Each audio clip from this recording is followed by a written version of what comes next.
আমরা বন্ধুত্বে বিশ্বাসী, শত্রুতায় নই, ঠিক কিনা বলেন? আল্লাহ আমাদেরকে বোঝার তৌফিক দান করুক। তাহলে এই যে তারা বলেছে এদেশে সংখ্যালঘুরা কষ্টে আছে, দুঃখে আছে, এটা কি ঠিক? বলেন, এটা কি ঠিক? না, তারা ডিস ইনফরমেশন শেয়ার করেছে, এটা ঠিক নয়। আমার প্রতিবেশী বন্ধু রাষ্ট্রকে বলবো, আপনারা এটা করবেন না, এটা করবেন না। আমরা শান্তিতে আছি, আপনারাও শান্তিতে থাকেন, আমাদেরকেও শান্তিতে থাকতে দেন। এই যে চিটাগাংয়ের অ্যাডভোকেট আলিফ হত্যাকাণ্ডে গোটা বাংলাদেশ আমরা ধৈর্যের পরাকাষ্ঠা দেখিয়েছে, চিল্লায় বলেন ঠিক কিনা? আমাদের নেতা আমাদেরকে ডেকেছে, আমরা শান্ত থেকেছি। আমরা শান্ত থাকতে চাই, আমরা ঐক্যবদ্ধ থাকতে চাই। যে কোনো ষড়যন্ত্র রুখে দেওয়ার জন্য ঐক্যবদ্ধ প্রচেষ্টার কোনো বিকল্প নাই। তাই আজকের আলোচনার ছোট্ট একটা টপিক আমি শিরোনাম ঠিক করেছি, আমাদের জীবনে, সমাজ জীবনে, ধর্মীয় জীবনে, রাষ্ট্রীয় জীবনে ঐক্যবদ্ধ থাকার গুরুত্ব।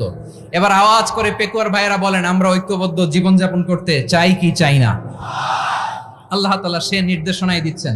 আল্লাহ তাআলা ইরশাদ করছেন, ওয়া'তাসিমু বিহাবলিল্লাহি জামিআন ওয়া লা তাফাররাকু ওয়াযকুরু নি'মাতাল্লাহি আলাইকুম إذ كنتم أعداء فألف بين قلوبكم فأصبحتم بنعمته إخوانا وكنتم على شفا حفرة من النار فأنقذكم منها كذلك يبين الله لكم آياته لعلكم تهتدون। আল্লাহু আকবার পড়েন।